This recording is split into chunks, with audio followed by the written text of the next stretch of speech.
تھوڑا چینی ڈالے پھر بھی وہ کیا ہے، اس کو میٹھا پانی کہیں گے، اگر زیادہ ڈالے پھر بھی میٹھا پانی کہیں گے. تو یہ مٹھاس میں فرق تو ہوگا، لیکن مٹھاس ہوگا. مٹھاس کیا ہوگا؟ مٹھاس ہوگا. اللہ تعالیٰ فرماتے ہیں یعلم خائنۃ الاعین وما تخفی الصدور. اللہ تعالیٰ اس خیانت کو بھی جانتا ہے کہ تمہارے آنکھیں کرتی ہیں، بد نظری کرتے ہیں. اللہ تعالیٰ خوب جانتا ہے کہ تمہارے آنکھیں کس کی طرف کس وجہ سے اٹھتی ہے.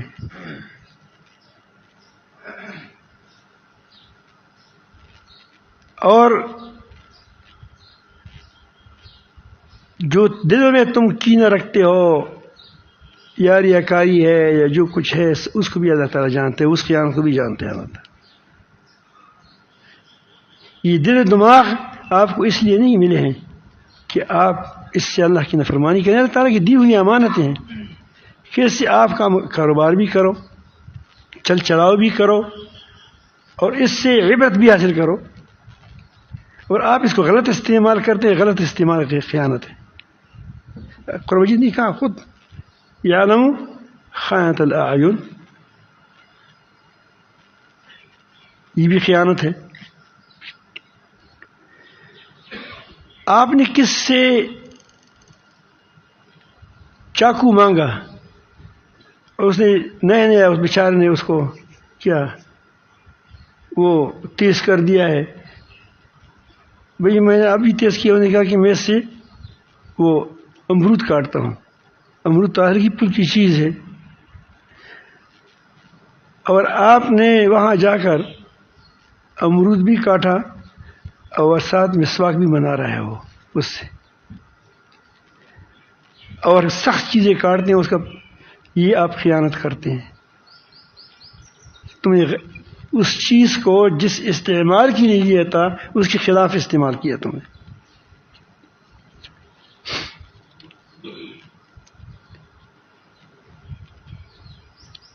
یہ تقرریاں ہوتی ہیں، فلان جگہ ماسٹر لگانا ہے، فلان جگہ یہ لگانا ہے، ڈاکٹر لگانا ہے، کسی کو کرنل بنانا ہے، کسی کو جنرل بنانا ہے، کسی کو ڈی سی بنانا ہے، کسی کو ای سی بنانا ہے. یہ بھی ساری چیزیں، یہ منصبیں، یہ امانت ہے. اگر آپ نے اس منصب کو رشوت پر فروخت کر دیا تو تم نے بہت بڑی خیانت کی. آپ کی جیب میں تو کچھ روپیہ آ گئے، رشوت لے لیا، لیکن آپ نے پوری قوم کو تباہی میں ڈال دیا، کیونکہ اس کو آپ نے ایک پوسٹ پر مقرر کر دیا، اور اس سے وہ قوم کی سے رشوت لیتا ہے اور اس کے پر زیادتیاں کرتے ہیں اور اس پہ وہ محلات بناتے ہیں اس رشوت وغیرہ پر، اور لوگوں کے صرف پیسے چھین لیتے ہیں. اس نے تو آپ نے اس پیسے لے لیے اس سے کہ تم کو میں نے تندار بنا دیا، تم کو میں نے یہ بنا دیا، لیکن آگے وہ کچھ کرتا ہے وہ پوری قوم کے لیے بربادی کا سبب بنتا ہے. ایک خیانت نے کتنی بڑی فساد مچایا. اس طرح کسی کو جنرل کی پوسٹ پر لے گیا اور وہ اس کے قابل نہیں تھا، اور اس کے دوسری دشمن ممالک کے ساتھ یا دوسری لوگوں کے ساتھ روابط تھے، اور وہ اپنے نفع کے بجائے دوسری کی نفع کو دیکھتے ہیں، دوسری قوموں کی نفع کو دیکھتے ہیں. تو کیا یہ قوم ترقی کر سکے گا؟ کس قدر جس نے اس کو مقرر کیا ہے وہ کس قدر خائن ہے. اللہ تعالیٰ فرماتے ہیں اے ایمان والو، اللہ تعالیٰ تم کو یقین اللہ تعالیٰ کو حکم دیتا ہے ان تؤدوا الامانات الی اہلھا، کہ تم امانتوں کو ان کی حقداروں کو سپرد کر دو. ذمہ داری ہے اس کا، جس ذمہ داری کا وہ حقدار ہے اسی کو سپورٹ کر دو. منصب ہے جو اس کا حقدار ہے اسی کے سپورٹ کرو. تو یہ معاملہ صرف حکومت تک نہیں ہے، انسان کی فرد تک بھی ہے، انسان افراد سے لے کر معاشرے تک پھیلتا ہے کیونکہ یہ جو حکمران ہوتے ہیں، یہ جو سیاستدان ہوتے ہیں، یہ اسی قوم کی پیداوار ہوتے ہیں، انہی لوگوں سے پیدا ہوتے ہیں۔ تو اگر افراد کے اندر امانت داری ہو تو وہاں سے جو اوپر جائے گا وہ بھی وہاں امانت دار ہوگا، اور جو یہاں سے یہ خود کرتا ہے، بے ایمانی کرتا ہے۔ اب دیکھیں یہ جو وہ وابطے کا نظام مثلا میں دیتا ہوں، وہ ایک علاقے کے لیے پورا ایک وہ لگا دیتا ہے، اس کو کیا کہتے چرخہ، جس میں وہ لوگوں کے جتنا بجلی خرچ کیا ہوتا ہے، میٹر، بہت بڑا میٹر لگاتا ہے ایک قوم کے لیے۔ پھر یہ لائن مین وغیرہ کیا کرتے ہیں کہ اس سے گھر والے سے 200 روپے دیتا ہے، 2000 روپے وہ جیب میں رکھتا ہے، اس کا میٹر بند کرتا ہے، لیکن بجلی جو خرچ ہوتی ہے وہ تو پوری خرچ ہوتی ہے وہاں، وہ تو بتاتا ہے، تو اس کا بار بھی کس پر ڈالتا ہے؟ دوسرے لوگوں پر ڈالتا ہے۔ تو یہ اب دیکھو، میٹر بند کرنے والا یہ بھی خائن ہے، بند کرانے والا بھی خائن ہے، اور یہ کتنا قوم کو نقصان پہنچا رہا ہے اپنے اس عمل سے۔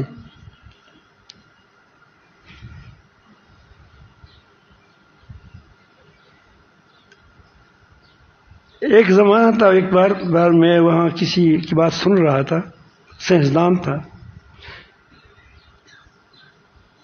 سائنسدان نہیں، سیاستدان نہیں، کوئی سیاست آتی ہے ان کو اپنی پیٹ یاد آتی ہے ہر وقت، سائنسدان تھا۔ وہ کہتے تھے کہ ہم پاکستان کے لیے بجلی بناتے ہیں، ہمارے پاس کوئلہ ہے، لیکن اجازت نہیں ملتی کہ ہم امریکہ سے خریدیں گے تو اس کے ٹیکس کس کی جیب میں جائے گا؟ ان لوگوں کے جیب میں چلا جائے گا۔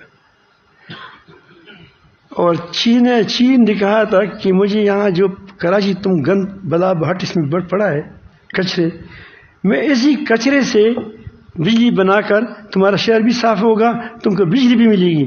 تو کہ نہیں، وجہ کیا ہے کہ جب کچرے سے بن جائے گی تو پھر ہم کیا کریں گے؟ یہ جو درمیان میں رشوت خور ہے کیا کرے گی؟ جتنی بجلی مہنگی ہوگی اتنا کرپشن زیادہ ہوگا، حکومت کو کچھ نہیں ملے گا۔ اگر گرانی سے، بجلی اٹھانے سے، بجلی زیادہ کرنے سے ملک کو ترقی ہوتی تو پاکستان کیا وہ آسمان پر پہنچ جاتا، لیکن پھر چور زیادہ ہو جاتے ہیں، درمیان میں کرپشن ہوتا ہے، وہ لیتے ہیں، کارخانے بند ہوتے ہیں، کارخانے سے آپ کو جو ملتا ہے وہ کم ملتا ہے۔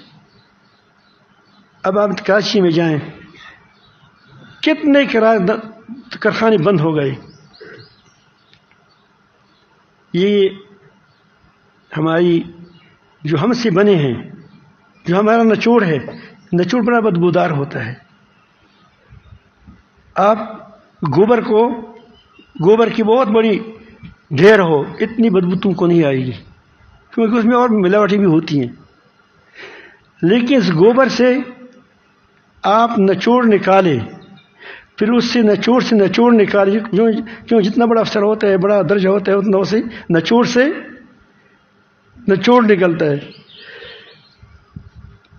تو اس کی بدبو کیسی ہوگی کہ تھوڑی سی یہاں رکھیں گے تو کیا پورے علاقہ بدبودار ہو جائے گا۔ حالانکہ ڈیران سے بدبودار نہیں ہوتا، کیونکہ اس میں اور چیزیں بھی ملی ہوتی ہیں، یہ نچوڑ ہوتا ہے۔ یہ بڑے اوپر جو ہوتا چاہتے ہیں، یہ کس کے نچوڑ ہوتے ہیں؟ یہ ہمارے نچوڑ ہوتے ہیں۔ اگر ہم اچھے ہوں تو ہمارا نچوڑ اچھا ہوگا، ہمارا عطر اچھا آئے گا۔ عطر کیوں؟